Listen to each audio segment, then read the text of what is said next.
people. How are you doing? I want to welcome you to the off night. It's going to be a very interesting show. We have a lot of things to talk about, and I think you're going to enjoy it. So please welcome your host and your MC, Mr. Mark Sweetman. Hey, hidely ho. Oops. Hidely ho, neighbor. Here we are. Oh, I'm on. Hidey ho, yeah. I hit the. Here, let me get rid of that guy. Okay. Hey, it's great to be back here on the off night. We're here every Monday night at 8 o'clock Eastern Time, or if you prefer, Greenwich Mean Time -5. And that would be 8 o'clock Pacific Time. Specific time. There we go. Mutilating the language. This is a show that was started back in 2020 during the pandemic for the comics to gather on their off night, which was every night at that time, but we called it the off night because that was history.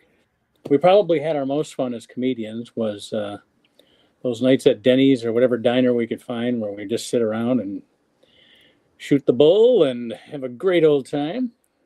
And we started this up. We thought that'd be kind of a fun little format to use. We don't do that anymore. So here we are. They all think we're too old to hang out. That's the problem.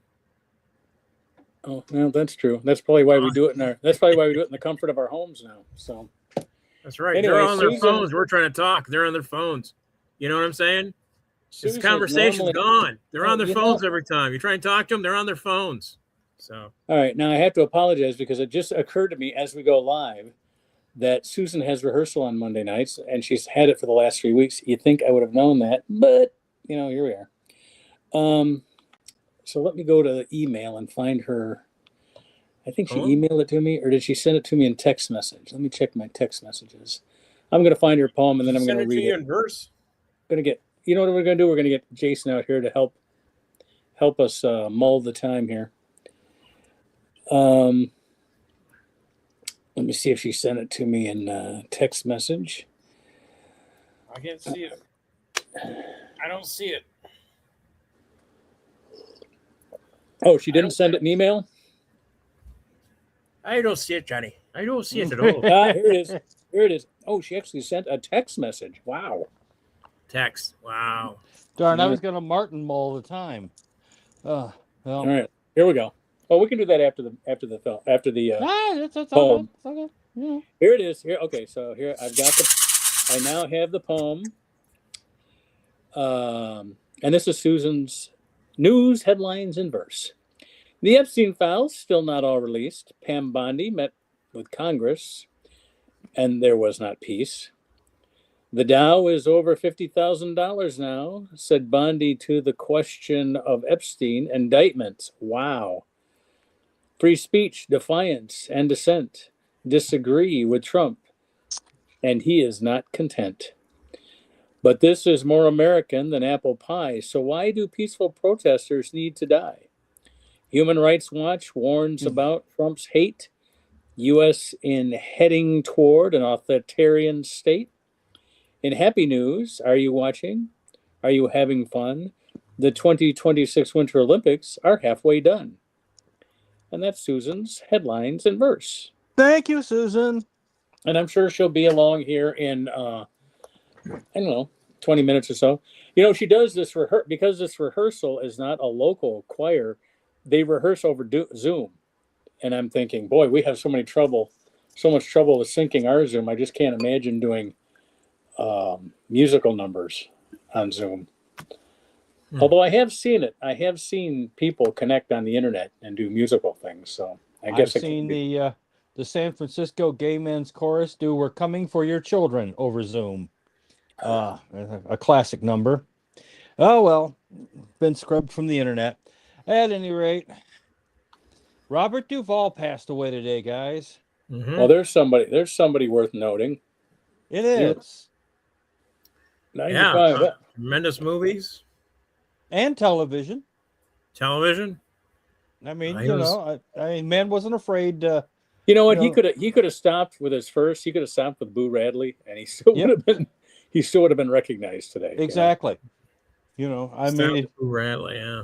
He did television in the 60s, and as I was talking to Andy, he was in the Outer Limits, and Yeah. in a really great. I mean, the man was he had hair. That's how far back it was. He had hair, still had hair. Yeah.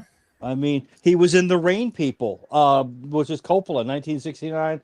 It also had James Caan in it, which is, again, one of those sort of quiet Coppola movies that you have to go back. It's easy to miss. And you go back and see it and you go, wow, what an amazing film that we used. Well, you could do go all the way back to THX 1138. Yes. Was he in that too? He was in it. He was THX 1138. He inhabited that role. That was Lucas's first movie, I think. Yep, which it was started out again as a college project for was he UCLA or USC? I can't remember. He was USC. Oh, let me check. Yeah. And I'm going to find out for certain. Yeah, THX was his high school, or was his college project, and then he was able to expand that. Guess who found him at USC and produced that as a feature film? Gosh, as a feature film? Yeah. Originally, it was a student film. Yeah. I want to say, but then was it Spielberg? It was discovered and then produced by. Wasn't Spielberg, was it? No. Francis Ford Coppola. Okay. Coppola, that's right. Yeah, they were in the same class. All right. They also got a fantastic performance called The Great Santini. Oh my God, that's a good movie. Yeah, and it also has lots of F-4 Phantoms, which, anytime you want to put big, heavy Cold War jet porn out there, I am in. So yeah, hey, you put them on the floor, you don't come home.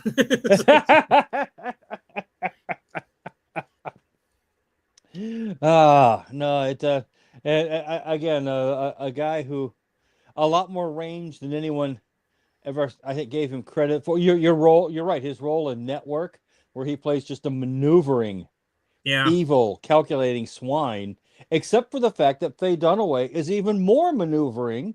Yeah, that was such a great Faye Dunaway is the femme fatale. That also, Robert Duvall had God, what was his name? There's a ton of people in that movie. Peter Finch. Oh, yeah, Peter Finch. Peter Finch. Faye Dunaway. William Holden. William Holden. Yep. And, who played the guy that was the speech? I want to try to explain something to you.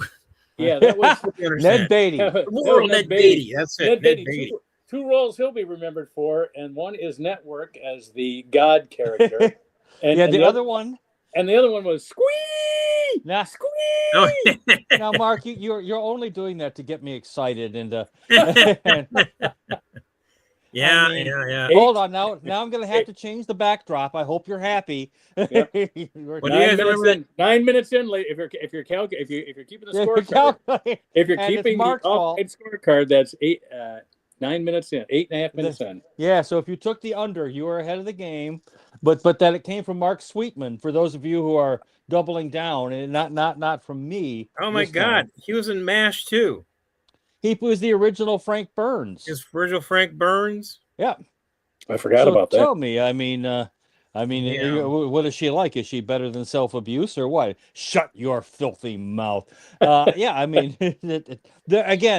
an example of a movie where they're able to take sort of conversational tones, the way people actually talk, and able to capture them and get them up. Because before, a lot of stuff would have to be overdubbed.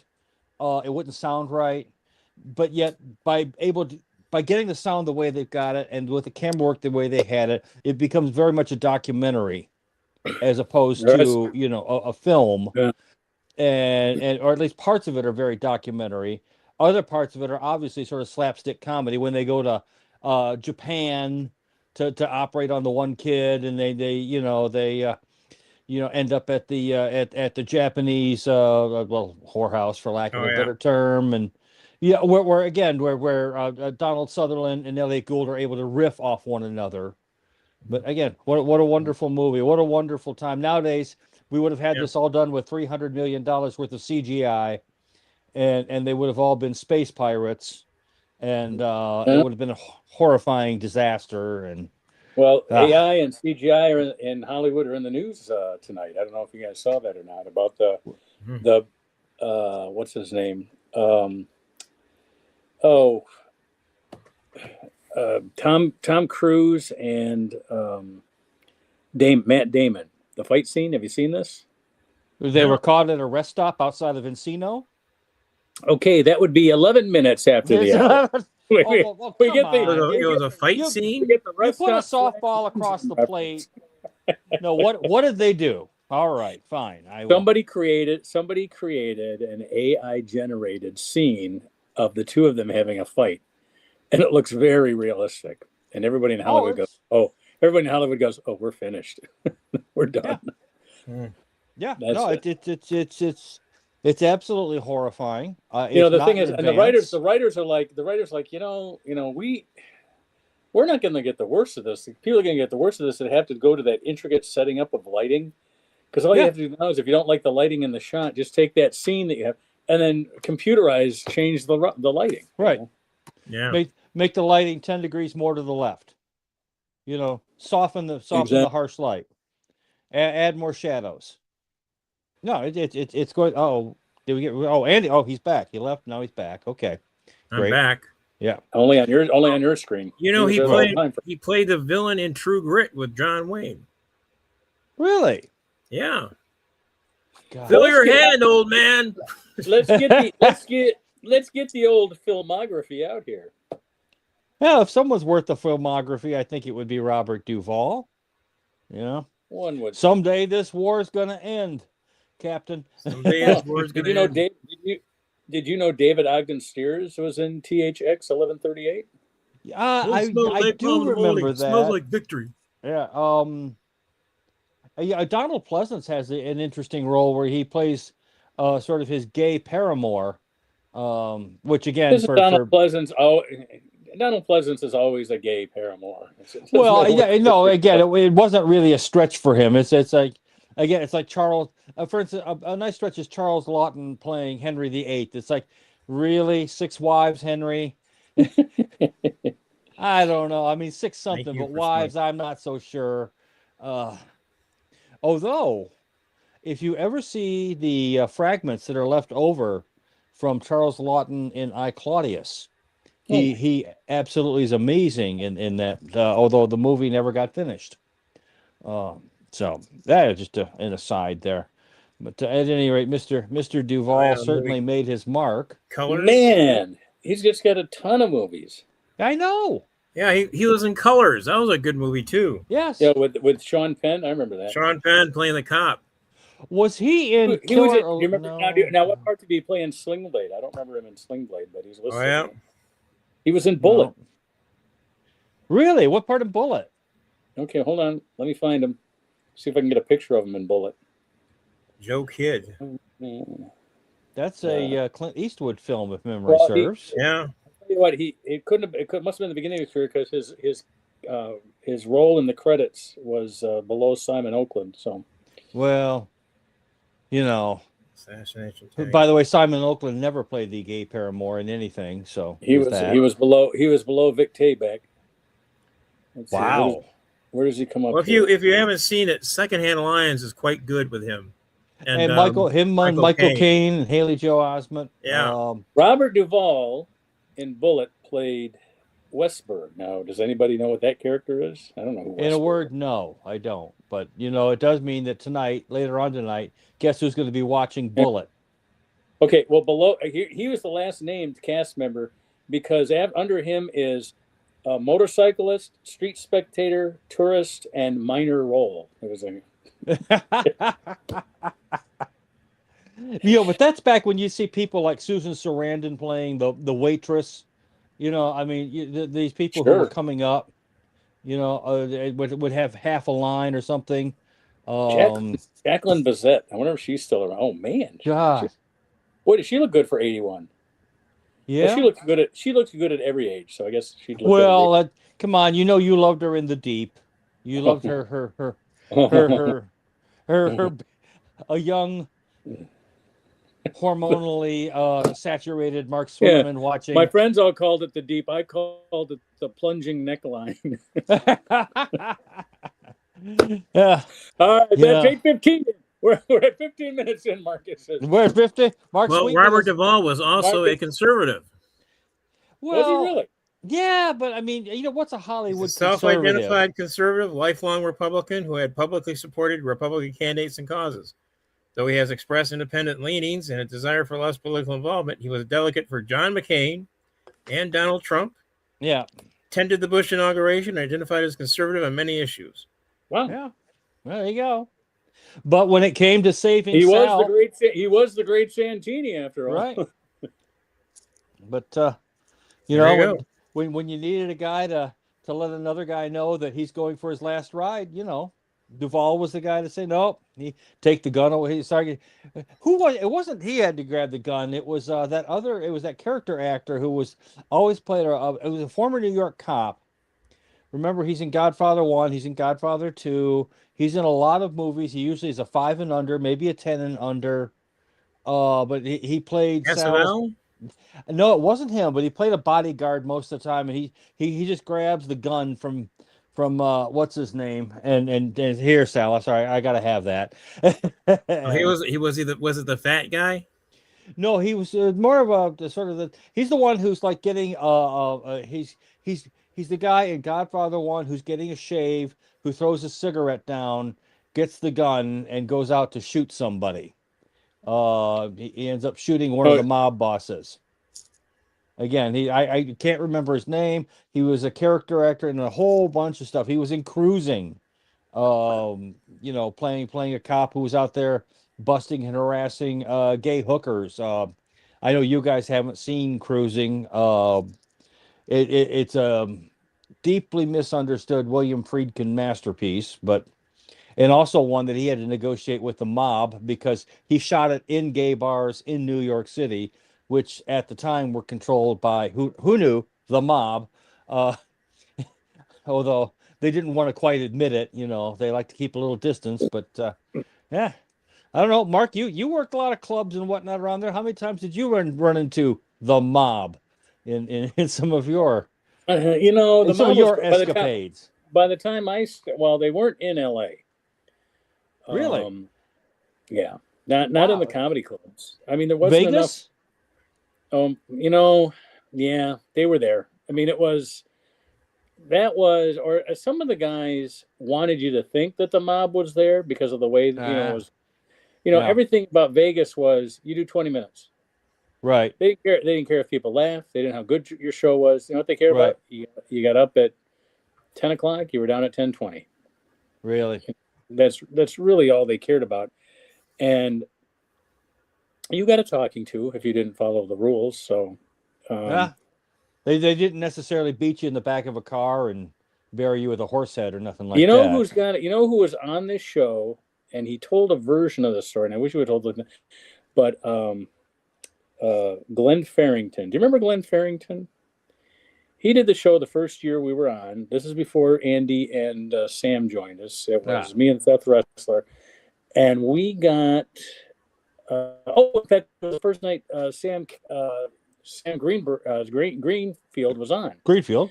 The other comic, Greenfield, was on, and we had Glenn Farrington, and he told a story of how basically he told a story about how the guys who owned Chaplin's got the reputation of being mobsters. And according to Glenn, it's because they actually were mobsters. And he talks about being taken in their limousine. And I can't do this story justice, but it's one of my favorites. In not only comedy, but in Detroit comedy. Well, that was my next question, because, obviously I've grown up in a time when you had Ridley's Comedy Showcase, and here in Ann Arbor, Main Street Comedy Showcase. None of those guys. Ridley definitely was not. And now he did have a partner that went away to Leavenworth. Well, other than that, but that was for like tax evasion. But Right. I can't say, his wife still worked at the castle for Ridley after he went away, Right.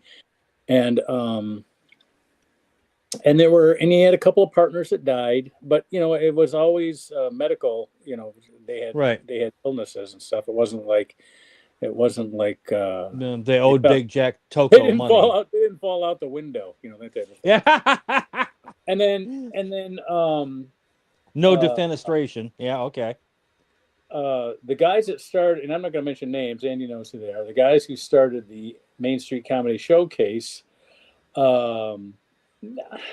were small time dealers, but they weren't mob. It was, they could have been students at U of M or something, Well, Tommy James and the Shondells fame, that Yep. Tommy James, Yep. he was mobbed up, and he didn't mean to be, Oh, but God. it was one of these companies where it is alleged that the character who ran that particular record organization was the pattern for the guy who played Hesh on The Sopranos. So he was a guy who had a lot of money from copyrights for songs he never wrote, and Tommy James was he RCA and other Atlantic wanted him, and apparently the word got around. It's like, well, you can want him all you want. He's ours, and that's Right. all there is to it. And unless you want to have homeless people start your car for the next 5 years, He wrote. Did you read Tommy James' book? No, but I'd like to, because he's got some interesting stories. I've heard him. And you read the back, they always have the blurbs on the front, the people Right. that write about how, they read the book and they give it a small review. It's like a little paragraph, and then maybe you get a couple of rock and rollers going, yeah, this guy really tells what rock and roll was and all that kind, that kind of stuff, right? Right.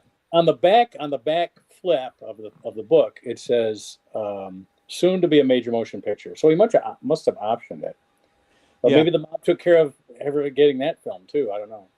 Well, yeah. Now, did you ever hear the story about the band that the Beatles signed to Apple Records? It was the first Badfinger. Badfinger. Did you ever hear that story? Badfinger. Yes, and it's a horrible story. They had two guys. They had two members commit suicide. Yes, and they were managed by allegedly. horrifyingly bad management. Oh yeah, and the guy, just horrible. And then the other ones that I heard of is there was a band called Well, while you're thinking about Black Sabbath was managed by Don Arden, whose daughter is now Mrs. Ozzy Osbourne. But Don Arden was notoriously connected to the mob. And at one point, Jimmy Page was trying to recruit a singer who was in the Don Arden stable. And Don called Jimmy Page up as he was trying to form Led Zeppelin and informed Mr. Page it is difficult to play guitar with broken fingers. Oh, yeah. And then Black Sabbath, one of the most notorious stories from Black Sabbath, and it's true. One of the things that has piqued my interest for years is, again, these bad contracts and how a lot of these bands made a lot of money, but they didn't seem to keep a lot of it. Sabbath had been on tour in the early 70s. They were the biggest band around. The 1973 California Jam concert came around, and they hired Black Sabbath for one show, about 2 hours, paid them $250,000, $250,000. It was the highest amount of money ever paid to a band for one single show ever. Wow. Each individual member of the band was given $1,000, plus they paid for the travel expenses. The other $245,000 went into the operating corporation that was Black Sabbath, that was run by Don Arden, which is to say they never saw any of the rest of that money. When Ozzy Osbourne finally left the band, and Black Sabbath finally broke ties with Don Arden, all that money just kind of evaporated into the ether. Now I've heard it said that all the live albums that came about in the mid 70s to late 70s. Yeah. You know what I'm talking about? Frampton Comes Alive, Live Bullet, the Jay Giles live band. That was like the managers getting the bands away from the recording studios and the tours. Yes. So in other words, you would record this live album, no studio costs.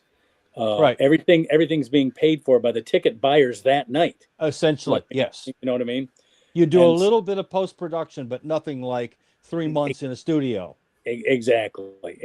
Yeah. And that was just trying to wrestle the business away from the people that controlled it. That's where Rolling Stone Mobile comes in handy. That's where the Rolling Stones, who recorded Exile on Main Street, basically with a semi-truck with a recording studio, which was then later leased out. Frampton, you mentioned Frampton Comes Alive. That's Rolling Stone Mobile. Okay. A bunch of other bands were Rolling Stone Mobile. They created, because they had their own record company, Rolling Stone Records. They had broken with their own, a guy named Klein, who, again, terrified. If he's in hell right now, the devil is like, go get rid of this dude. The Susan. thing Hi, is, Susan. hi, Hi. Susan. The point is, Mark, you're absolutely correct. It was a way for them to fight the bootlegging that was going on, and get it, because that was a big market. And a lot of the record companies that were run by mob management were behind the bootlegging, because Right. they would sell the bootlegs, get all the money, and not pay any royalties. So that's how corrupt the whole I got a industry was. Hi, Susan. Hi.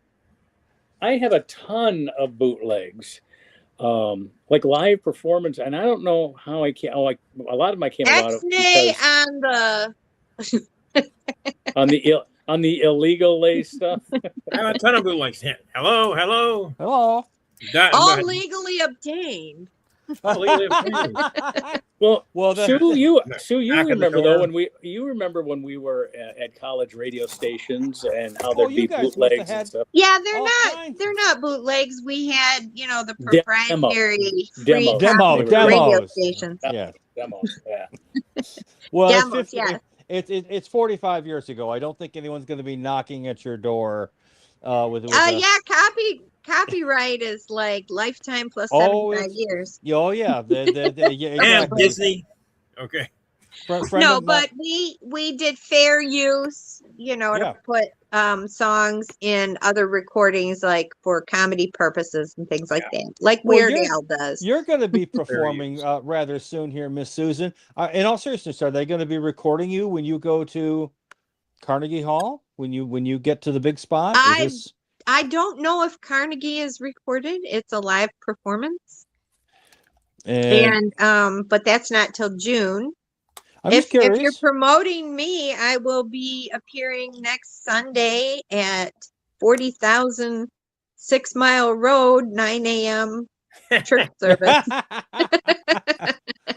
By the way, this is an if actual. You blink, you'll miss my solo. But this yeah. is a real establish. Yeah, she, on May 3rd, she has the flute solo in a cover of Moody Blues "Nights in White Satin." Oh, remember congratulations! Remember that yes, flute I solo? have a flute solo. She's doing the flute solo in that. Nights in White Satin, yes. There's some classic tunes. That will be May 3rd, and will be at the Stevenson High School Performing Arts Auditorium. On 6 Mile, also on 6 Mile Road. Okay. Ian Anderson tells a story about how they lost, the Moody Blues had lost Mike Pinder because he literally had gotten too old to perform, and he had problems with diabetes. And Ian Anderson of Moody Blue of Jethro Tull was upset that they didn't call him and ask him to fill in, because he's like, well, I can, and they're like, oh, we just didn't think of it. It's like, well, how many flute players are there? Yeah. English rock and roll. I mean, there's you and the guy from Hocus Pocus by Focus. I mean, there was their bass player went on to play with Wings and Paul McCartney. Moody Blues bass player. Yes, yeah, that was Denny Lane. Denny Lane, that's his name. Denny Lane. And again, all right, I didn't mean to break up the conversation. Were you talking? Did you do the poem? I did the poem. I did it right up front, the way you requested. And so we got that out of the way. And not only that, Andy during the poem, we actually got to hit that timer for a Jason Grant double entendre reference. So that was kind of nice. Like, right? Okay. Although that's more Mark's fault than mine. So that's true. That's true. I'm the one that teed it up for him right there. Big fat. Did Mark get the rhymes, or did he stumble all over the? I stumbled the way I always do. Mm-hmm. But nevertheless, so did he say content or content? No. It's content. Content. We're there. You go. So we have also been discussing the theatrical oeuvre of Robert Duvall, who left us today, rather sadly, and 95. How sad can it be at 90? If I live to be 95, hey, celebrate.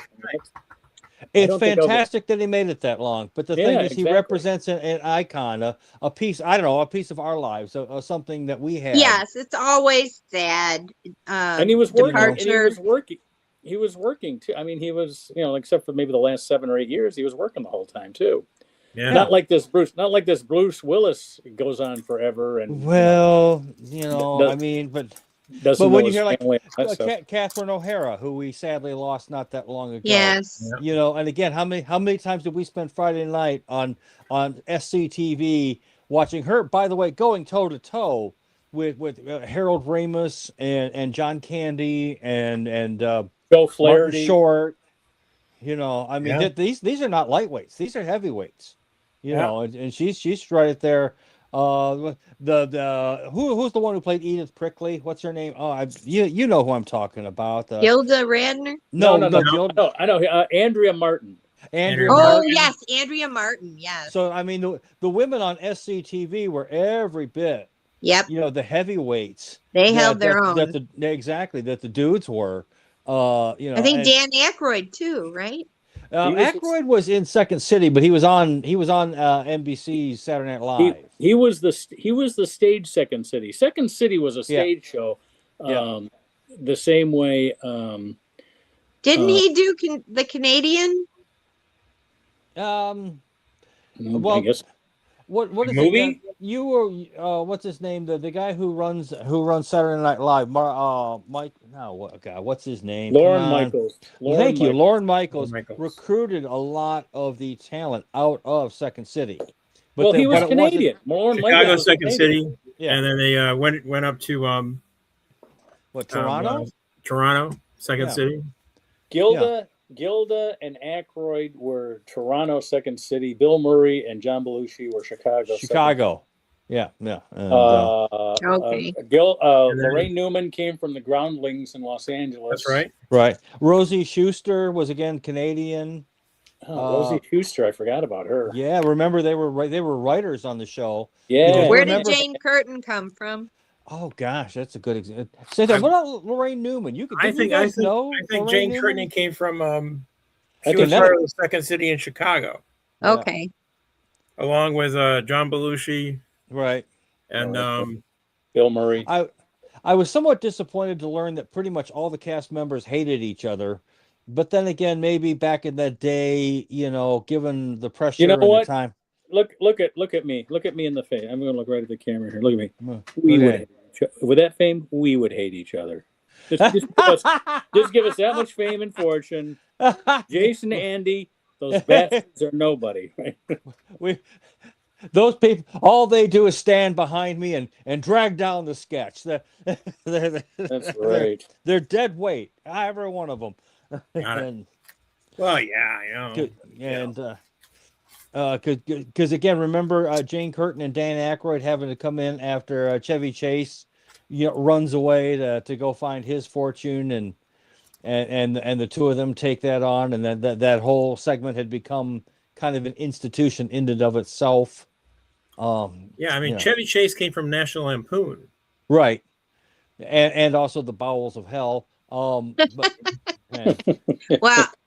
Chevy Chase makes me laugh. So. I know you like him, and he's cute. I don't know him as a human, but as a performer, an actor, and comic pratfalls and stuff. Right, and to be fair, he looks much better in a Speedo than I ever did. That's for sure. But, God, remember the Speedo? Oh my God, what a horrifying swimwear choice in the mid 1970s. For some. Other people could make it work. Me, on the other hand, it was sort of like, who let the East Silesian broodmare off the hog farm and decide to? Oh my God! I was much better attired in some sort of canvas tog to laser out the pool. But I'm sorry, maybe I've said too much. Perhaps we've shared too much. Well, when I think of Chevy Chase, I don't think of Speedos, so I don't know. No, but that was an interesting segue. To be fair, I think of pratfalls. Maybe he's the closest that we had to the Three Stooges. I don't know. Well, no, you're right. I mean, he did have physical comedy. He really did. The opening fall and some of the other characters that he would. Remember he'd start the "I'm Chevy Chase and you're not." He'd be on the phone talking to someone in a rather suggestive and risque manner, and then. Well, his best role was in Caddyshack. Caddyshack. Billy, I appreciate his work on the Vacation series. Yeah, but I think his best role was really in Caddyshack because he was being directed by somebody. Yeah. Who directed Caddy? Was that Ramis who directed Caddyshack? I know he wrote it. I thought it was. Well, Mark can look it up. Fact check that, Mark. I think it might be Ramis, but also might be John Landis. Landis, that's what I'm thinking. It might be, yeah. Right. I don't know. And if we ever start discussing Caddyshack 2, then you know that we're all dead and we're in hell. No. And we were talking about Family Vacation this week. And John Candy, how he's not in very much of that, or I'm sorry, that Family Vacation. John Candy's not in very much of that film, but he's so memorable. As the Harold guy Ramis. Okay, thank you. The security guard at Wally-Wood, and you just remember John Candy. That's just will be closed for 2 weeks. Yeah. It's just surprising that he's not in more of the film because he just stole the film. Yeah, John Candy's so good. Great. That's the point of a good actor, though, is they know how to Strother Martin and Cool Hand Luke. He's really not in a lot of that movie, but we certainly know every single line and every intonation. Yeah, exactly. Ruth Gordon, remember her in Harold and Maude? And again, she doesn't have a whole. I mean, she's got obviously she's Maude, but I mean, Bud Cort just died. Did you hear that? No. Bud Cort died this last week. Yeah. Huh. He did. When did he pass? I think Wednesday or something like that. Maybe it was before then. It was. I just heard it this last week since our last show. Bud Cort passed away. I wonder how old he was.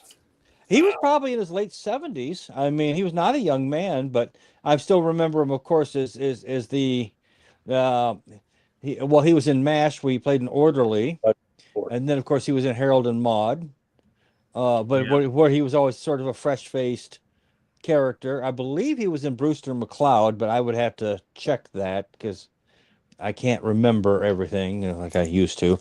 He died on the 11th. So that would have been Wednesday. He died. How old was he?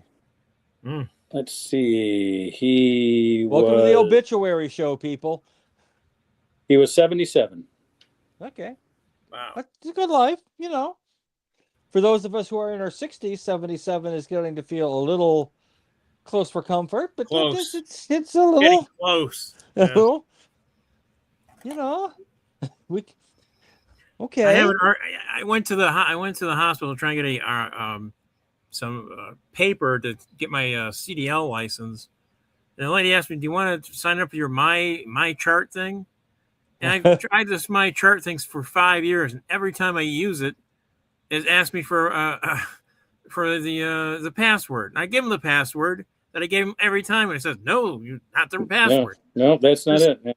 I hate it. It's like, do you want what letters or whatever it is? I just finally gave up on it. I just want to go in and talk to a person. So I grab them by the lapel and like, just take it, will you? Did you see that? All this technology.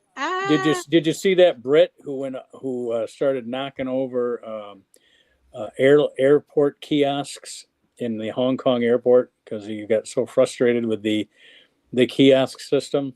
Yeah. No, but I love it. I have a theory about the guy who crashed the car into the airport. Yeah, what's became of that? I don't know what the. Well, I don't know. They arrested the guy, but I think I know what the inside reason he did it. He had a Lions sweatshirt on, so he may have been a frustrated lion. Oh no! There you go. I think just from observation. No affiliation. Really, you mean we haven't won a championship in now 69 years.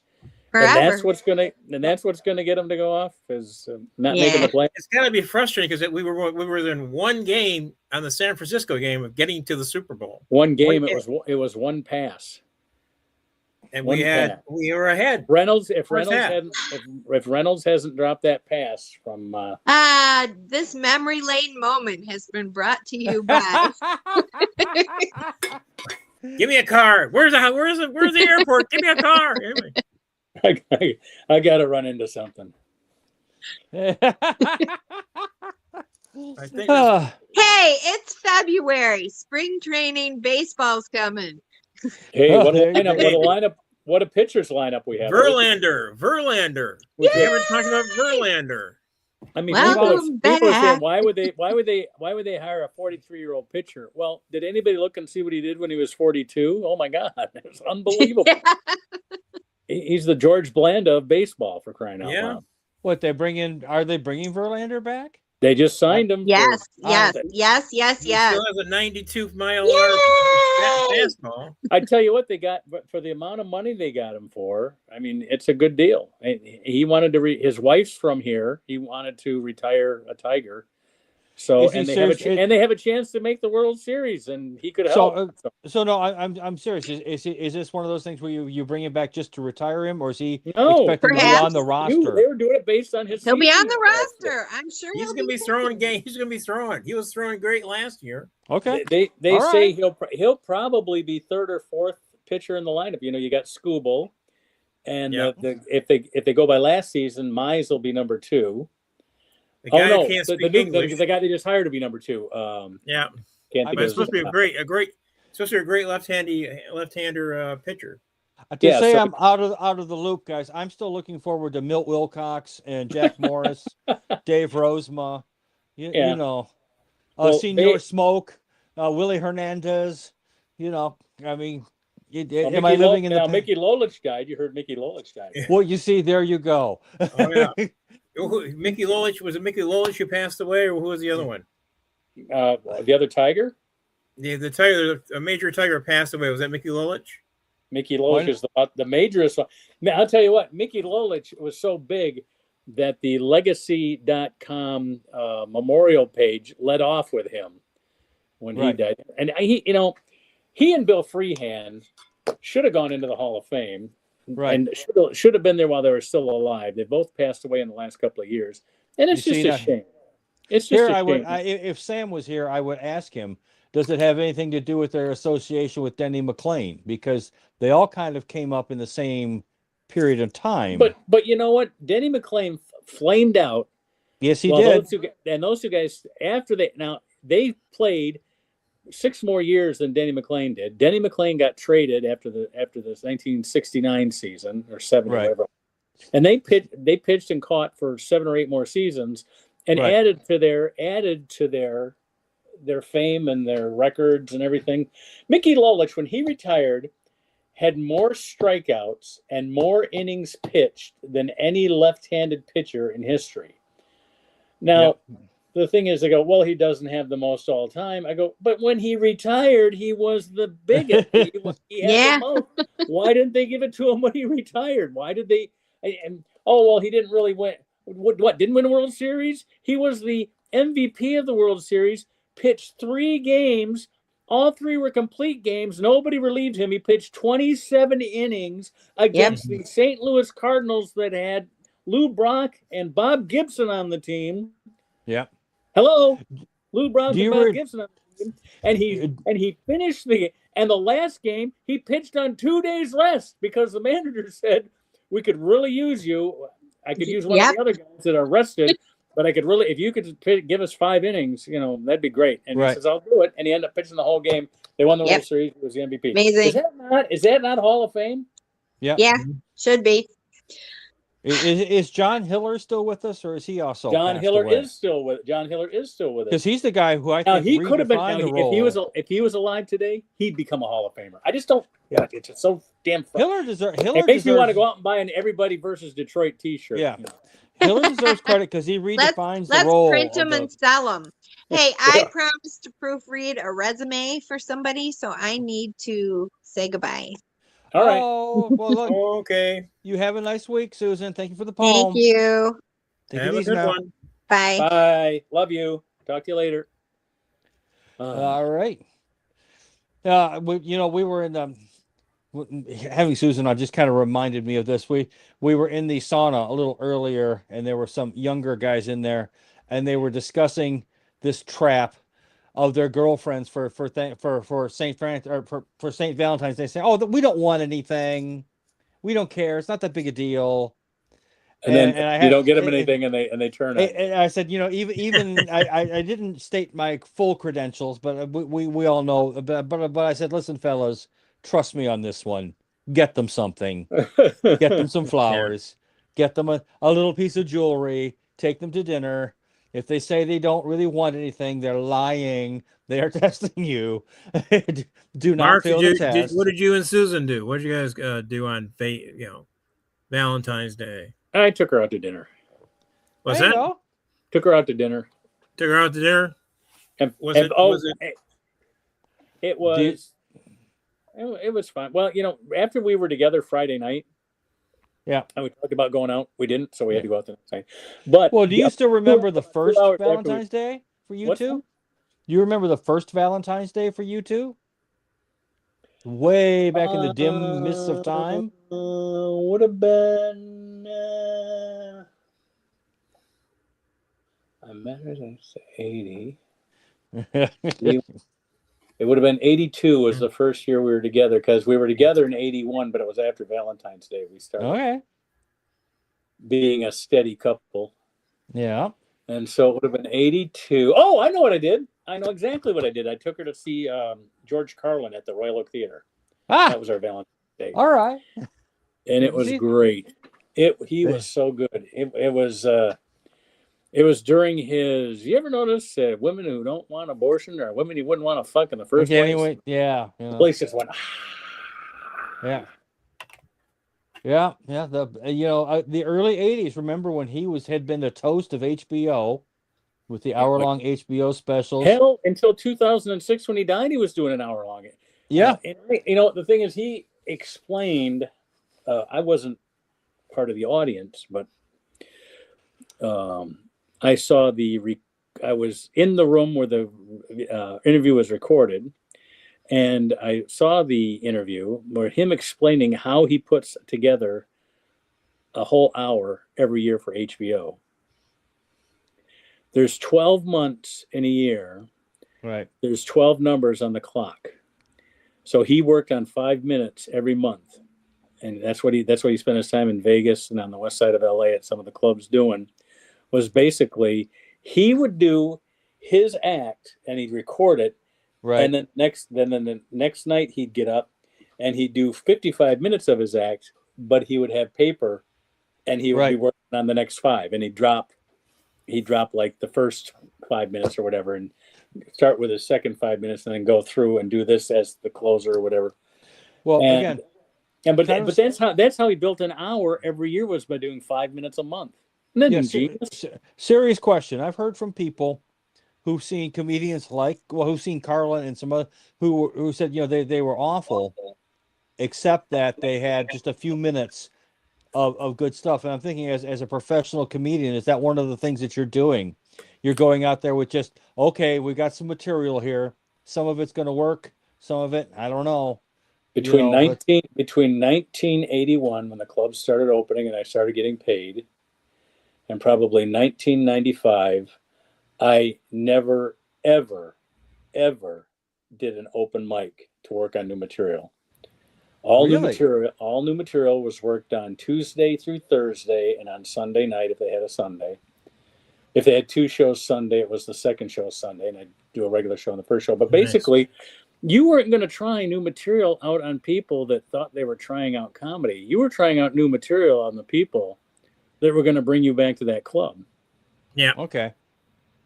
Once you get regularly set up, you try and at least put in one joke or 2 jokes that you're trying out. So you were treating the open mics as a showcase from your perspective?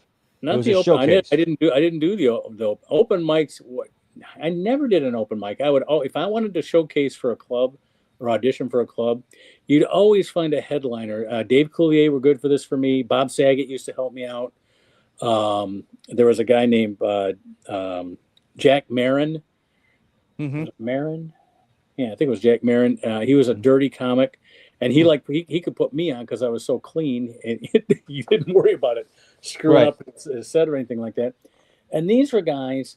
So I would be working in Augusta, Georgia, for some podunk booker or something like that. And there's like 3 clubs in Atlanta. And if I knew somebody at one of the clubs, like let's say Bob Saget, I'd say, put me on. He'd go, all right, come on over. And then he'd tell the owner, he goes, I got this guy. And then if they liked me the first show, and Atlanta, Houston, Denver, they all did 3 shows a night, and really did for a while, did 3 shows when it was really hopping. And you would just, if they liked you the first show, then it was up to me to go, would you like to see more? And if the guy says, yeah, if you got more like that, let's do it. And then if you did 2 5-minute sets, that meant you had 10. So now you could MC for them. That's how you'd work your way in. Okay. How are you developing material? Were you just writing I developed material at all the clubs around Detroit that would hire me to do my sketch. And there was always, once you had 20, 25 minutes, you knew you were going to kill with that. Right. And you knew that if you got to that soon, you might be able to breeze for another 5 or 10 minutes. But if they only wanted 20 to 25 minutes, sometimes if you get a hot crowd, you do 30, and you just squeeze in the material there. Wherever you could, you'd figure out to squeeze the material. Now, my lucky break was Ridley had the castle at a place called the Red Cedars Restaurant at Telegraph and 9 Mile. Right. It was between when he was at the Woodward and 14 Mile room, where he was in the basement at John Laffrey's restaurant, and the Woodward and 11.5 Mile at the old spaghetti factory. And he had gotten moved out. Somebody had bought Laffrey's place, turned it into a disco or some goddamn thing. And so he just got to the Red Cedars. Red Cedars was a mile from my house. And I went there and I just hung out. And if somebody didn't show up, the plane didn't get in on time on Wednesday. Wednesdays you're open, you get a spot like that. And you just did it that way, But when he left to go over to the spaghetti company, spaghetti factory, I can't remember what it was called, but anyway, they wanted to keep doing comedy, so they hired Ron Coden and Bob Posh to do alternating weekends, and they hired me to be their MC. And the rule was I got paid like $75 a show. So that was 2 shows Friday, 2 shows Saturday. So I made $300 for the weekend. I could go out and do whatever I wanted during the week if I got something on the weekend, and that rose my price. Unless I was getting $300 or more, I made it $600 because I'd just rather stay at home and work on my material for $300. But once I started asking for $600, I started getting more work because people were going, "Oh, he's asking for $600 now." I mean, must be good. Somebody must be hiring him, Right. And that's how I'd get into places. And by the time that was 86. By 87, I was in California. Found out that there were guys moving from LA to San Diego because Comedy Store and Improv both had clubs in San Diego that were easier to break into because they did the same thing I was already doing in Detroit, hanging out on Tuesday and Wednesday night to see if the plane was getting in with the comic or not. And I broke in there, and the guy at the guy who owned the Improv, a guy named Mark Anderson, basically told Fagan, can't remember, Eric Fagan, and trying to think of the other girl's name, that booked the road improvs, Miami, Dallas, Denver. They said, book this guy. You can count on this guy. And that got me into the Improv. And the Comedy Store guy, the guy who was the doorman at the Comedy Store, later the manager at the Improv, is one of the hugest, can't think of his name now. He's one of the hugest managers out there. Well, just in terms of also, again, material, be it new material or old material, were there times when the beats felt a little bit different, or it hit funny where you didn't think it would, or exactly. And you have to ride.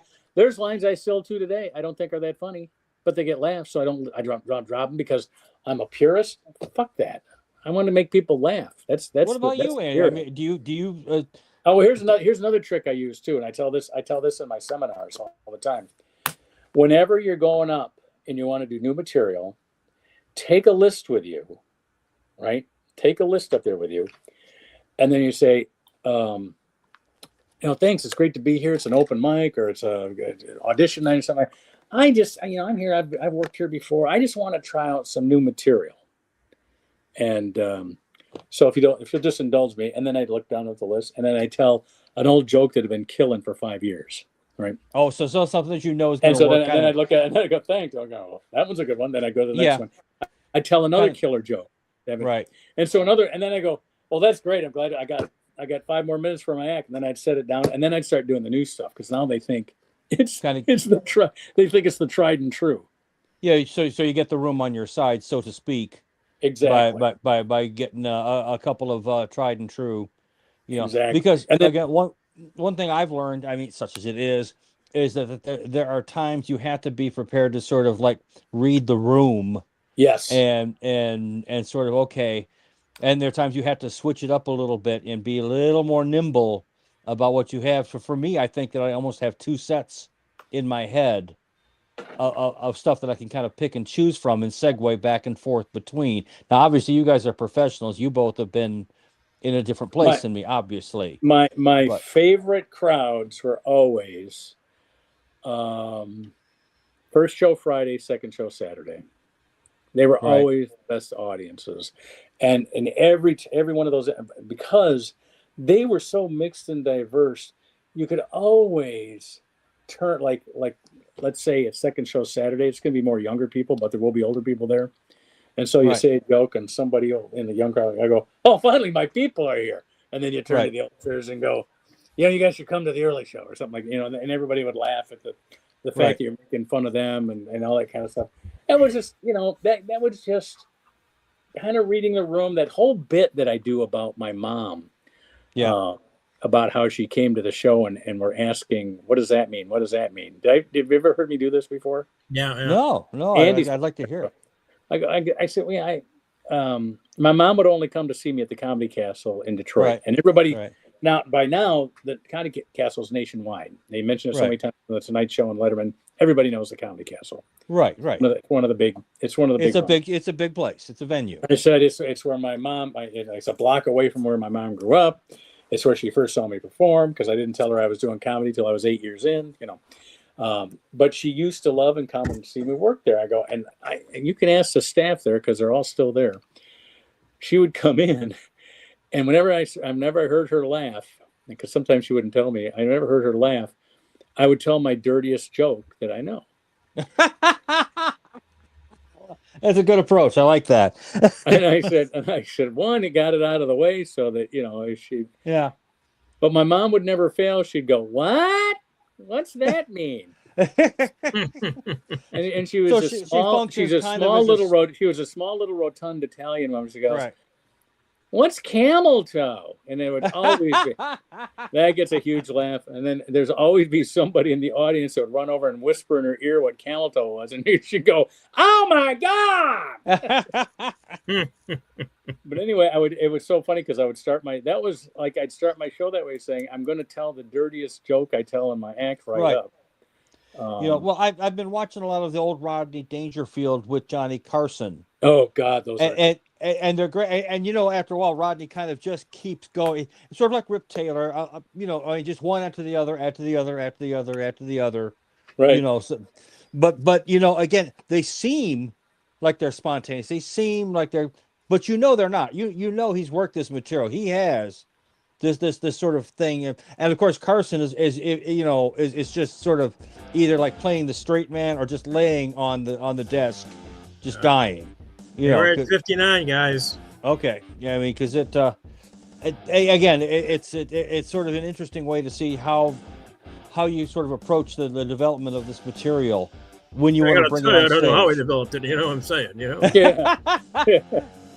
Well, my wife said my dog served bone is in my arm. You know what I'm saying? You know? We just did another hour here on the off night. So join us every Monday night at 8 o'clock. Same time, same station. Click the like button. Where is that thing? Hold on. I'm going to bring it up real quick. There you go. Subscribe. Yeah, so here we go. Your house. Okay, here it is. Here's the like button address right there, youtube.com. At the off night. And go ahead and subscribe, like. Both those things help us.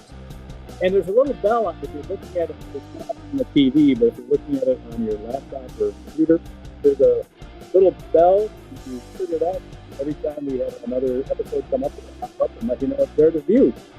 And that'll be here right after I get done closing the show up, and it'll be there for a whole week until we do next week. Monday night, 8 o'clock Eastern, 8 o'clock Pacific. Everybody next week. So, this is my friend Jason, my friend Andy. We'll be back next week. See you, everybody.